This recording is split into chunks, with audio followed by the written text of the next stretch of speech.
Kelly does whatever I tell her to, because I raised her that way. It was early evening in a hotel room. The sound leaking from my smartphone speaker was my biological mother Susan's shrill laughter. At that very moment, I was in the middle of a high-stakes business trip for a major American IT company, serving as a senior project manager with the company's future on the line. Yet, despite being separated by the Atlantic Ocean, my consciousness had flown thousands of miles away to my sanctuary, a quiet residential neighborhood in California. On the smartphone in my hand, a crystal clear 4K live feed was playing. It showed the living room of the brand new house I had finally managed to buy after more than a decade of backbreaking work. Inside the frame, the light clinking of crystal glasses echoed as more than 10 unfamiliar men and women lounged deeply into my custom-made velvet sofa, brazenly drinking the limited edition vintage wine I had bought as a reward for myself. At the center of it all, acting like the queen of a kingdom, was my mother. And beside her, giving her friends a tour of my state-of-the-art kitchen as if it were her own property, was my brother Daniel's wife, Tiffany. "This house is basically something I bought for Kelly," my mother bragged shamelessly to her friends. "She's never once disobeyed me when I told her, 'Give it to your brother,' ever since she was little." This time was no different. All I had to do was say a word, and she handed over the keys. Rebellion isn't even a concept in her dictionary. The moment I heard that, the last remaining shard of ice in my heart, the thing called affection for family, shattered with an audible crack. I had lived my entire childhood in Daniel's shadow. No matter how good my grades were, no matter how many promotions I earned, my mother's response was always the same. "Don't hurt your brother's pride. Your brother is sensitive. You need to support him." Those words bound me like a curse. I truly believed that meeting those expectations was the only way I might someday be acknowledged by her. I lived my life suppressing myself, a walking embodiment of self-sacrifice. But what they were doing on that screen went far beyond mere familial entitlement. This was an insult to my very life. With trembling hands, I confirmed that my phone's recording function was running. I had 15 hidden cameras installed throughout the house. They were my insurance. A response to the instinctive unease I had felt 2 weeks before this trip, when my mother had persistently insisted, "Just in case, leave me a spare key. That's the family rule." That's right. I've done whatever you said. Until now. Alone in the dark hotel room, I smiled quietly. On the other side of the screen, Tiffany was leading several friends toward my bedroom. "Hey, look. Isn't the master bedroom amazing? Actually, we're planning to move in here as a family next month. Kelly's single after all. She doesn't need such a big house. Her mother is going to talk her into it." What spilled from Tiffany's mouth was an audacious plan beyond anything I had imagined. She leaned casually against my custom kitchen counter, laughing as if she were the true owner of the house. In her hand was an antique crystal glass I had fallen in love with and bought in London. Can you believe it? Kelly had them build 3 guest rooms even though she lives alone. Talk about not knowing her place. We have 2 kids who are growing fast, and Daniel keeps complaining he can't focus on work in that tiny apartment.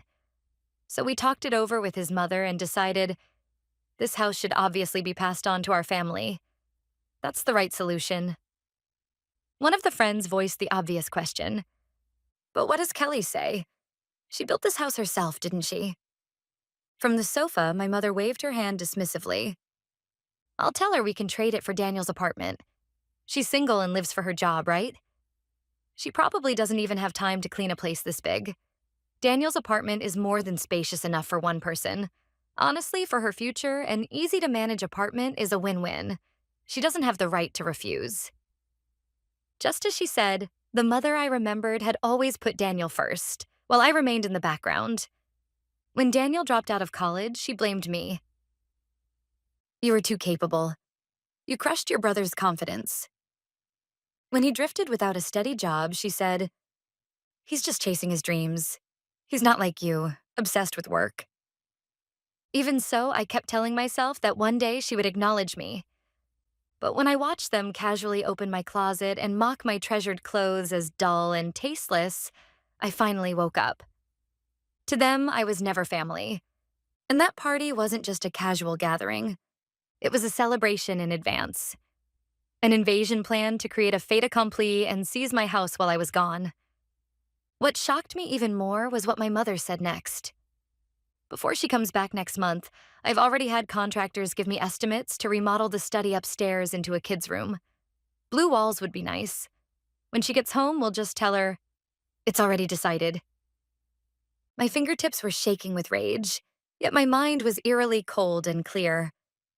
I opened a messaging app. It was a message to someone I had been secretly coordinating with for the past 2 weeks, ever since this trip was scheduled. Everything is going according to plan. No, we've had more harvest than expected. As I calmly watched the crimes unfolding on the screen, I began the countdown to my counterattack. Moreover, my mother's outrageous behavior didn't stop at turning my living room into a party venue. When I switched camera feeds, I saw that she had broken into my home office. That room was where I kept important work documents and managed my personal financial records. With practiced ease, my mother opened each desk drawer one by one, rummaging through their contents. Oh my, she has this much saved? Then we can put it toward Daniel's new business. Honestly, living so lavishly all by herself. She used her smartphone to photograph bank statements and investment documents I had carelessly left behind. This was a blatant invasion of privacy, bordering on illegal access. She was completely possessed by a warped sense of control, convinced that what belongs to my daughter belongs to me. Then another camera captured a scene so shocking I was left speechless. Tiffany had entered my master bedroom and was opening the drawers of my dresser. What she pulled out was a small velvet box. Inside was a large diamond necklace, left to me years ago by my late grandmother, who had said, "Find your happiness through your own strength." Its appraised value was around $20,000, but to me it was priceless. Far more than money. It was the only tangible keepsake from the one person in this world who had loved me unconditionally. Tiffany held the necklace up to her neck and gazed at herself in the mirror, smiling dreamily. This is beautiful. Someone like Kelly, a work-obsessed career woman, doesn't suit something that shines like this. This is something I should wear, as the woman worthy of this house. Without the slightest hesitation, she tossed the necklace deep into her designer handbag. She was caught in the act of theft. At that moment, the word family vanished completely from my heart. The instant I discovered the footage in my hotel room, I sprang into action. I packed my bags, checked out, and headed straight for the airport. I caught the last flight, arranged a lawyer and a private investigator midair, and just 12 hours after the discovery, 1 full week earlier than the return date I had told my family, I arrived back at my home in California. In the taxi on the way from the airport, I checked my phone again. The party had grown even more out of control. Wine was being spilled over my highest-end bedding as my mother and the others laughed hysterically. They still hadn't realized it. They were standing on the edge of the biggest cliff of their lives. That the daughter they thought was completely obedient had transformed into a beast showing her fangs. On the flight, I spent the coldest, most calculating hours of my life. I saved every single recording of the looting unfolding on my screen while remotely configuring my home security system to prepare a silent police alert. I wasn't betraying my family. I was simply exterminating pests that were devouring my life. As I repeated that to myself, the guilt that had chained me for years, the need to be a good daughter, vanished as if it had never existed. I returned to California one day earlier than the date I had told my family. I got out of the taxi at the corner of my street and walked alone through the quiet, night-shrouded neighborhood. Only my house was blazing with gaudy lights like Christmas decorations, blasting wildly out-of-place dance music. I stopped in front of the door and took a deep breath. Then, quietly, I opened it. No one noticed the soft click of the smart lock disengaging. From the living room came loud music and familiar, vulgar laughter. "Oh, let's open another bottle of wine." It was Tiffany's voice. Around her neck sparkled the necklace she had stolen that day. My grandmother's. I walked forward, step by step, into the living room. Then I turned on all the lights. "Good evening, everyone. You seem to be having quite a good time in my house." As if in a movie scene, Time froze. Daniel, who had been sprawled arrogantly on the sofa, jumped to his feet. My mother, holding a wine glass, stared at me wide-eyed, as though she had seen a ghost. Kelly? Why are you here? You weren't supposed to be back yet. Her voice was shaking. My work wrapped up earlier than expected. But more importantly, Mom, who are these people? And what are they doing in my house without my permission? I made sure my voice remained calm and icy. Tiffany hurriedly cut in. Oh, Kelly, welcome back. Didn't your mom tell you? We were asked to look after the house while you were away. This party was just an early celebration for your promotion. Look after the house? A celebration? I let out a short, derisive laugh. Tiffany, where did you get the necklace you're wearing? That's my grandmother's keepsake, locked away in the back of my dresser. I watched the color drain from her face. She instinctively clutched her neck. Well, your mother lent it to me? Right, Mother? My mother raised her voice desperately, trying to maintain appearances. That's right. We're family. What's wrong with lending things to each other once in a while? Kelly, how could you say something like that in front of our guests? Hurry up, greet everyone properly, and bring more champagne. The same commanding tone as always. She still believed I was under her control. A greeting? Refills? No, that won't be necessary. As I stepped aside, two men who had been standing behind me entered the living room with calm authority. Who are you people? Kelly, what do you think you're doing bringing strangers into my house? My mother screamed. Without changing their expressions, the men slid their business cards across the table. Strangers is a bit offensive. I'm Owen, a lawyer representing Kelly. And this is Walker, a private investigator. We're here tonight to protect the Kelly you believed was completely obedient. A lawyer? The color drained from Daniel's face. The person I had been messaging during my business trip was not one individual, but these two professionals I had hired specifically for this situation. One was Mr. Walker, a private investigator highly skilled at gathering evidence of trespassing and asset misuse. The other was Mr. Owen, a ruthless lawyer renowned for winning cases with merciless precision. I had signed contracts with both of them the very moment my instincts sounded the alarm, right after I handed my mother the spare key. Shall we reveal the trick? I turned on the massive 85-inch television in the living room and wirelessly connected my smartphone. Since everyone's already here, let's watch the highlight reel of today's party together. The screen lit up with footage from several nights earlier. In crystal clear 4K resolution, my mother, Susan, could be seen laughing loudly, saying, Kelly does whatever I tell her. Tiffany appeared next, openly discussing her plan to force Kelly to trade the house for Daniel's apartment. And then, the exact moment Tiffany slipped the necklace into her bag, captured from a perfect angle. The guests began to murmur. Wait, is this real? Trading someone's house without permission? Are they insane? So that necklace was stolen? My mother and Tiffany stood frozen, unable to utter a word, but my offensive wasn't over yet. This footage is being live-streamed on social media as we speak. I turned my phone toward them. Yes, I had pressed the live stream button just before entering the house.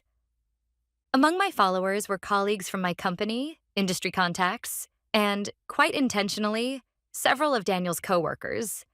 The title read, Surprise Return Home, What's Really Happening in My House. We currently have over 3,000 viewers. Daniel, it looks like your department manager is watching. He just commented, I can't believe an employee I thought was hardworking is trying to take over his sister's home. Daniel's face contorted. Stop it, Kelly. Turn it off. Delete it now, he screamed, lunging toward me. But Mr. Walker subdued him instantly, gripping him with arms like steel. It's useless, Daniel. And it's not just the video that's been recorded. He tossed several documents at Daniel's feet. What the hell is this? Your so-called success as an IT consultant. The massive investment deals you bragged about.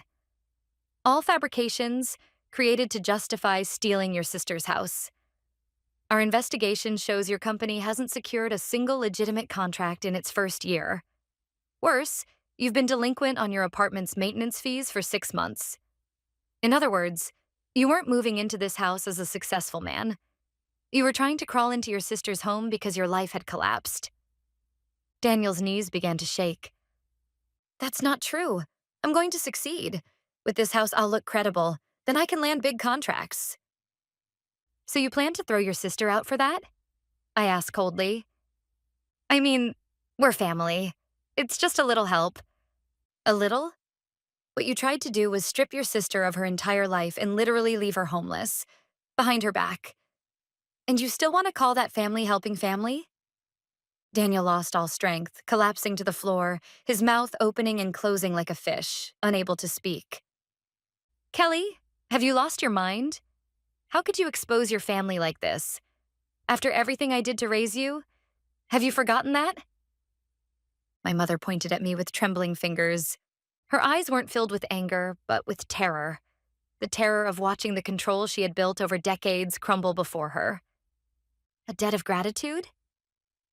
I stepped closer, looming over her as she sank to the floor. Oh, I remember it perfectly. How you always put my brother first. How you used my tuition money to pay off his debts.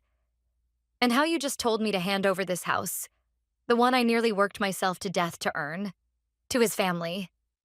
I remember every word, every single one. My mother turned her face away, but I didn't let her escape. Mom, you knew Daniel was behind on his apartment maintenance fees, didn't you? You didn't hesitate for even a second to sacrifice your daughter to save your son. Isn't that right? I looked at my mother with open contempt. Up until today, I was still hoping, somewhere deep down, for even a trace of love from you as my mother. But what you threw away in the trash in my study wasn't just the renovation estimates. It was the very last shred of mercy you had left for me. With a cold smile, I tapped my smartphone. Look, the viewer count has passed 5,000. The comment section is exploding. This mother is the textbook definition of toxic. Using your daughter's house to pay off your son's debts is scarier than modern horror movies. No, that's a lie. It has to be a lie. My mother collapsed weakly to the floor. So what if it is? That was when Tiffany spoke up. There was no trace of panic in her eyes, only a murky, defiant gleam as if she had decided to double down. Daniel's failures are all your fault. You built this ridiculous mansion all by yourself and flaunted it. That's why Daniel lost his confidence and couldn't focus on his work. You crushed your brother's pride. So handing over this house as an apology is the bare minimum of decency a family owes. I couldn't believe what I was hearing. We've been trapped in that tiny apartment living miserably while you get everything to yourself.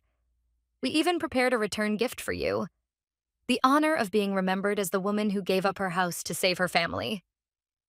She had known about her husband's lies from the very beginning. Instead of stopping him, she chose to sustain their luxurious lifestyle by draining her sister-in-law's assets.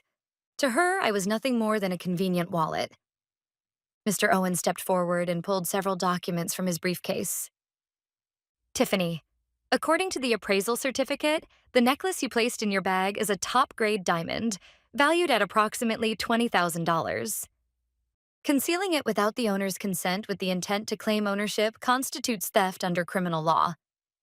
Additionally, unlawfully using the house key, inviting multiple individuals inside, and hosting a party qualifies as trespassing and property damage. A criminal case? This time, Tiffany's face froze completely. The crystal glass she had been holding, one of my favorites, slipped from her fingers and shattered across the velvet sofa, splashing wine everywhere. Oh, that glass was custom-made too. $500 per piece. Please add it to the compensation list, Mr. Owen, I stated calmly. Then I slammed another stack of papers onto the table. They were dozens of copies, each showing traces of someone practicing my signature. This is a draft of a property ownership transfer agreement that was being prepared behind my back. Tiffany, the hidden camera in my bedroom clearly recorded you practicing my signature for a so-called gift transfer. This isn't family entitlement. It's premeditated document forgery and attempted fraud. Yes, that's right. Your signature is easy. You've always written yes to anything your mother told you. I figured once the paperwork was ready, we could just talk you into it afterward. You were never going to resist us anyway. Right, Mother? That's what you said too. My mother hung her head in silence, but she didn't deny it. Tiffany, my mother, and Daniel. The three of them had conspired to dismantle my life and divide it up while I was away. That brutal truth was fully exposed. At that moment, red and blue lights began flashing through the windows. The police vehicles Owen had arranged in advance had arrived. Well then, the party is over. Everyone this way to the exit. Oh, and for the guests as well, we'll need to see your IDs. You'll be questioned as accomplices in unlawful entry. The partygoers rushed toward the door in panic, but officers were already blocking the entrance. Wait, we were just invited.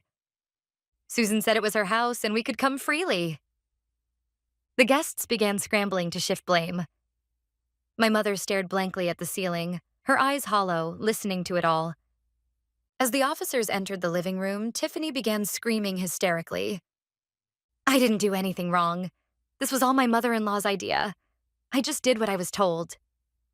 Tiffany, how could you say that? The mother and daughter-in-law turned on each other in a grotesque display. This was the true face of the so-called perfect family. The police searched Tiffany's bag and recovered my grandmother's necklace. She was caught red-handed. Her screams as she was handcuffed echoed emptily through the soaring atrium of my new house. The next day, despite having just returned from an overseas business trip, I was sitting in Owen's law office. Across from me sat Daniel, utterly exhausted, and my mother, temporarily released on bail.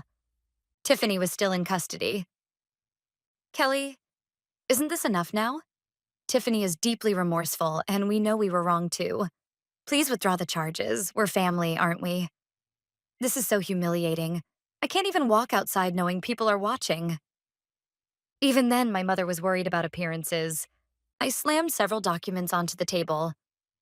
These are the materials proving the house swap plan you pushed forward while I was away. Not just contractor estimates, but even draft authorization forms where you attempted to forge my signature.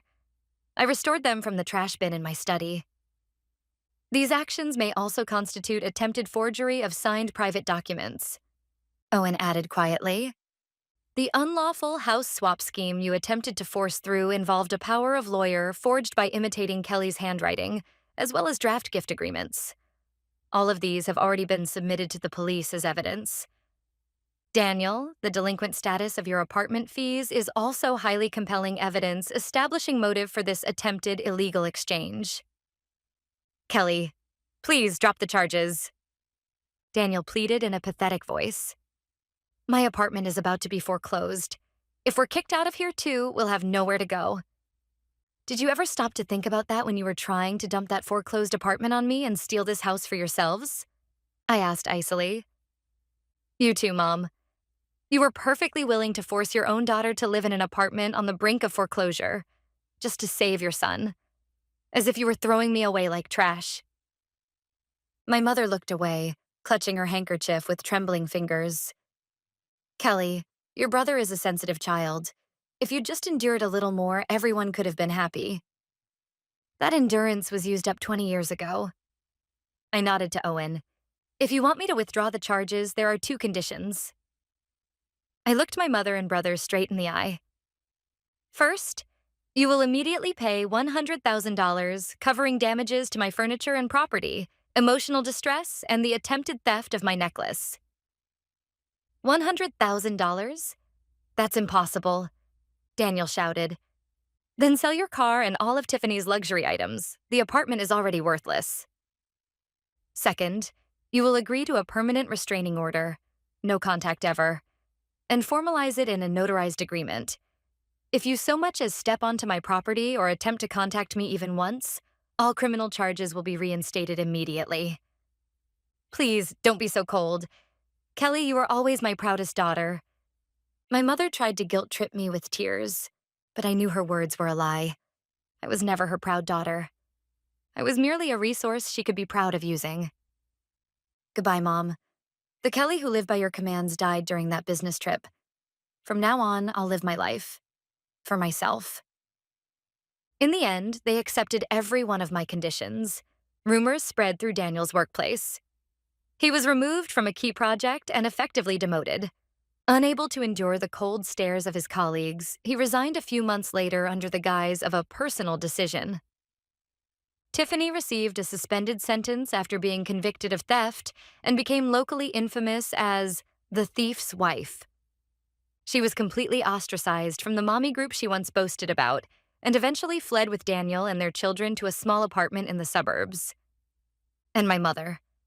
The very thing she feared most, the collapse of her public image, came to pass in the most absolute way. Clips from the live stream spread online and remained there, almost permanently. The word obedient became the chain that strangled her own reputation. Friends who once surrounded her drifted away, one by one, a few weeks later. I was sitting on a newly purchased sofa, sipping coffee in my quiet living room. Every lock in the house had been replaced with the latest biometric security system, and I had signed a special contract with a private security firm. My phone buzzed. It was a message from Owen. All settlements are complete. We've confirmed full payment from them. You're truly free now. I turned off my phone and gazed out at the California sunset beyond the window. The little girl who once trembled, constantly watching her mother's expression, was gone. This spacious house is no longer a place for others to seize. It has become my sanctuary, a place where I could breathe freely, as myself. The house is filled with a silence I had never known before, and with it, a quiet certainty of happiness. My newly built house becomes a true home, quiet, peaceful, and free of intruders.